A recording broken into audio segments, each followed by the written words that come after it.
Bismillahirrahmanirrahim.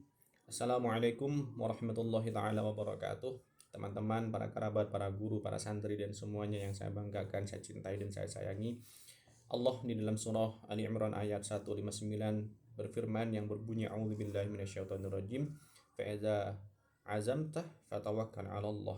Ketika engkau mempunyai azam, mempunyai keinginan, mempunyai tekad yang bulat, fatawakkal 'ala Allah, maka kita harus bertawakal kepada Allah Subhanahu wa taala. Karena kenapa? Innallaha yuhibbul mutawakkilin. Karena Allah menyukai, mencintai orang-orang yang bertawakal kepadanya. Sebenarnya ayat ini adalah ayat penggalan terakhir dari surah Ali Imran ayat 59, yang sebelum-sebelumnya itu ayat yang cukup panjang dan menjelaskan tentang sifat lemah lembut yang seharusnya diberikan oleh Nabi kepada kaum muslimin yang membangkang atau tidak patuh terhadap perintah Nabi Muhammad ketika perang Uhud.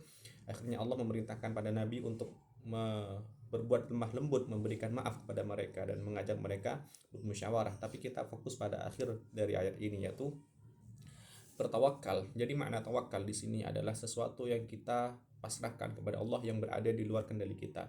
Dan ini sebagaimana yang dijelaskan oleh Syekh Abdurrahman bin Nasir As-Sa'di dalam kitab Tafsir As-Sa'di, itu beliau menjelaskan bahwa yang dimaksud dengan tawakal adalah segala sesuatu yang berada di luar kendali kita dan kita harus memasrahkannya kepada Allah Subhanahu wa taala. Karena di luar kendali kita, kalau di depan kendali kita bisa melakukannya sendiri. Dan tawakal itu adalah hal yang harus ada pada setiap hati seorang mukmin dalam menjalani kehidupan sehari-hari, dalam menjalani aktivitas sehari-hari, agar semuanya bisa berjalan lancar tanpa ada kekecewaan pada akhirnya.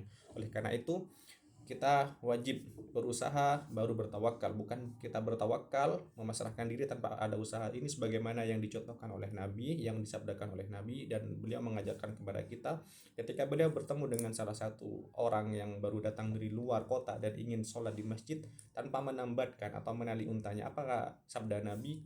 Iqilha, tampatkanlah untamu, watawakkal, dan baru bertawakallah. Ini menunjukkan bahwa Nabi mengajarkan kepada kita agar berusaha terlebih dahulu baru kita bertawakal kepada Allah Subhanahu wa taala. Dan juga perkataan Sayyidina Umar yang melihat orang yang terus-terusan berada di dalam masjid berdoa tanpa ada usaha. Apa kata Sayyidina Umar? Bahwa tidak ada uang atau tidak ada hujan uang yang langsung turun dari langit. Kita harus selalu berusaha agar bisa mendapatkan barokah-barokah dalam kehidupan kita, rezeki-rezeki dalam kehidupan kita.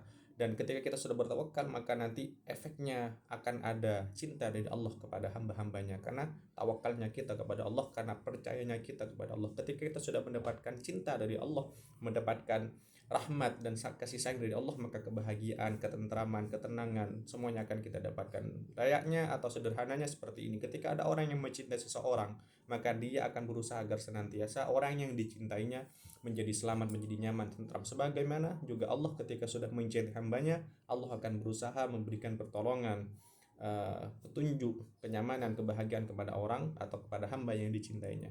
Dan ayat selanjutnya Allah melanjutkan di surah Ali Imran ayat 160, wa in yansurkumullah fala ghaliba lakum. Ketika kita sudah mendapatkan cinta dan ketika Allah sudah menolong engkau, fala ghaliba lakum, maka tidak akan ada seseorang pun yang dapat menghalangi engkau. Dan ingat, tawakal nanti efeknya akan mendapatkan cinta dari Allah. Ketika kita sudah mendapatkan cinta dari Allah, maka pertolongan Allah akan datang kepada kita. Ketika pertolongan Allah sudah datang kepada kita, maka tidak ada seseorang pun yang dapat menghalangi kita dalam mendapatkan apa yang kita inginkan. Oleh karena itu, tawakal berusaha tanpa bertawakal itu adalah sombong, tapi tawakal tanpa usaha itu adalah sia-sia. Oleh karena itu, tawakal, usaha itu harus ada dalam setiap hati seorang mukmin, karena Rasulullah mencintai orang-orang yang selalu berusaha dengan maksimal. Sekian, terima kasih. Wassalamualaikum warahmatullahi wabarakatuh.